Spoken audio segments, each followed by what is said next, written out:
Wagyu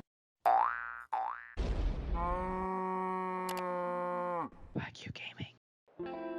Hey there broski, so Wagyu here and back with another Kingdom of Heroes Tactics War video. Hope you're all having a wonderful day, and today we're going to be discussing about the Tower of Arrogance 80th floor alongside the Tower of Arrogance 10th floor hard. They're basically the same boss as you can see here. So the boss is Sia alongside Lilith, Gregory, and Sandalphon. We'll focus our discussion on the 80th floor normal since this is a bit more difficult personally than the 10th floor hard, and so the strategy here is to put your units in the right place. Big shout out to one of our subscribers and viewers here, Noxus, and his in-game name is Nexana. So he basically guided us into clearing this stage. I'll leave a link to his channel in the description below. Do consider subscribing to his channel. He is a pretty good subscriber of ours and he's been really helping us with the contents in game. He's also F2P, and considering he's F2P, he's way more ahead than I am, who isn't very F2P. Okay broskies, but anyway, more on the content and what we're discussing about. So yeah, let's discuss about the unit, and after that let's discuss about the units I used. Let's discuss about the boss, and then we discuss about the units I used. So basically these are her stats, and do consider that in the 10th floor hard it's a bit higher, but then again it's basically like one more hit difference if you must. But yeah, just a bit higher. You also get one more unit here in the hard one, I mean. So we'll discuss more about the extra unit and who you should put in alongside the units that I'm using in normal 80th floor. Okay broskis, so this is the boss's stats: 26k HP, 3k attack, 1k defense, 1.2k defense, 124 speed, and 2 mobility. But the most annoying part about this boss is not her stats. The stats are very easily mitigated by units such as units with damage over time alongside nuking the boss out. But the most annoying part of this boss is basically the action gauge gain or increase. Action gauge increase of 48% when she hits a crit. Okay broskis, and do take note, she also always has the advantage over the target's element, which means she has more chances to crit, and basically she crits all the time, and this is what made the boss very difficult. But yeah, we made it through, and here is how we did it. Alongside this, she has penetrating shot, which basically is the reason why you need to have very good spacing among your units. So there should never be a unit beside each other unless it is necessary, like you're buffing immunity with Freya. That's the only reason why you should have a unit beside each other. But besides that, don't ever put a unit besides each other. Okay broskis? So after that, we have Flame Barrage, which attacks enemies within a target area. So basically she's an AoE unit. Successful hits have a 50% chance to block HP recovery for 1 turn, and also her first skill also has chance to block HP recovery. Okay broskis, the other units are basically very easy to kill. So the strategy is get rid of all the extra units, so Lilith, Gregory, and Sandalphon, before actually trying to get rid of the boss. But more on this when you see my video. So let's discuss the units I use and why I use them. So for the Tower of Arrogance 80th floor normal, I used these units. So basically I nuked it down with Esperanza. I think in my video, Ifrit died pretty early on, so I didn't really get to do the continuous damage. So why is Ifrit here? Why is the intention of Ifrit here? Basically, it's for continuous damage alongside reduced attack. So she has 2 continuous damage, as you can see here. Her normal attack does continuous damage alongside her 3rd skill. And her 3rd skill basically reduces cooldown by 1 turn for how many units you've hit. And you can easily hit like 2-3 units at the same time. So basically this is a 1 or 2 turn cooldown, so it's pretty fast. Okay broski, so that's why Ifrit is here, for continuous damage alongside lower attack. Esperanza is my main DPS here. My Esperanza is pretty well built. I'm sure you have a unit that's at least close to my Esperanza, and these are her stats. The most important part here of this stage is basically the tank, and I'll discuss more in a bit. So first we discuss Esperanza. Her attack is 1.6k. She has a speed of 150k and a crit rate of 70%, which isn't very hard to achieve with my passive already at level 3. So my Esperanza is quite skilled up, as you can see here. And alongside this, she also has a crit damage of 216%, and she is built on Vampire alongside some broken runes. So she is a Vampire because she is also my farmer. Okay, broskis? So next, let's discuss my third unit, which is the leader unit. Basically, you can put Freya here for the leader skill, but I preferred Apollyon in order to get the extra 4% in increased speed, which is worth it, I believe. Alongside this, he also has the buff, but Freya works pretty well here too with the continuous damage. Okay, broskis? So Apollyon is the most replaceable unit here alongside Ifrit.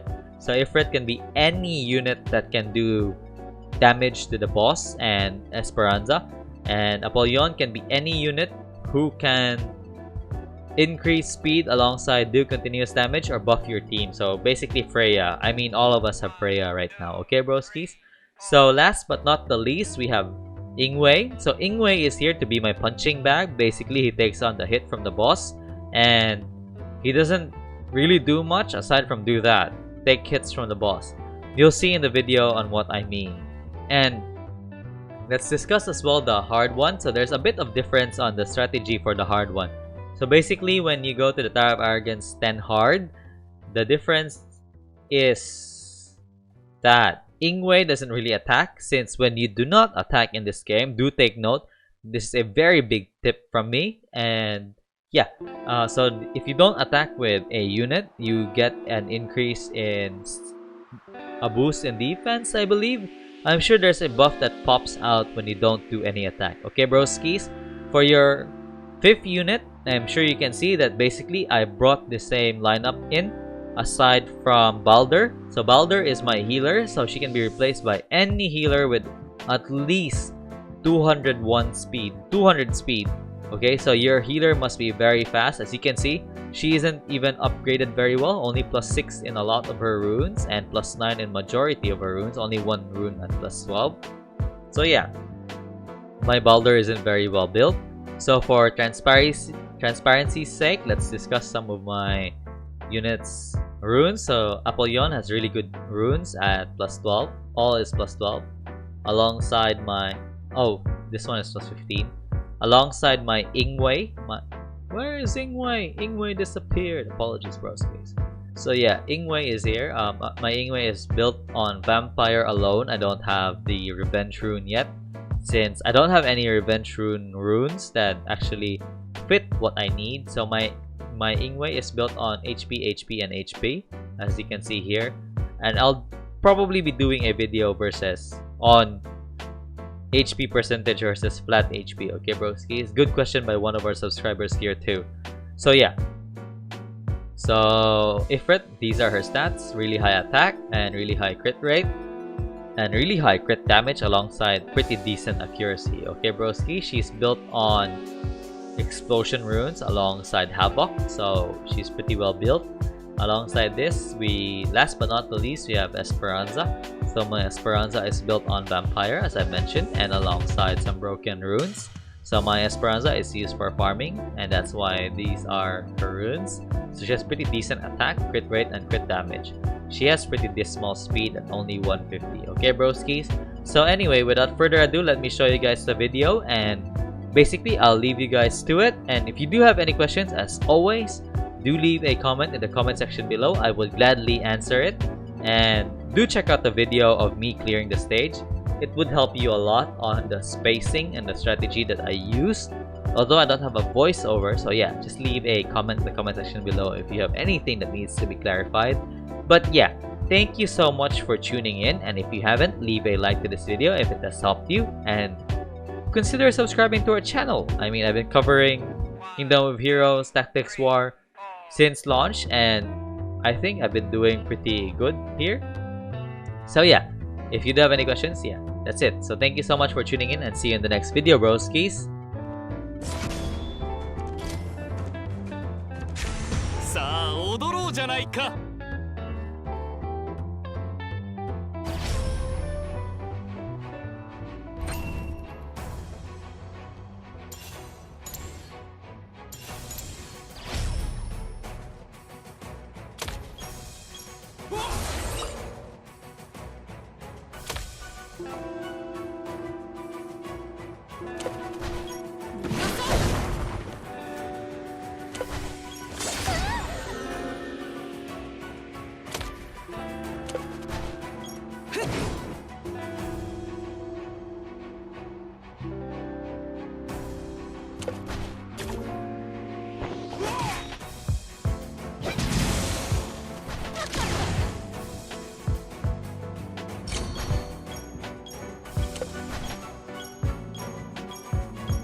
私が負けるなどあるわけがなかろう。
私が負けるなどあるわけがなかろう。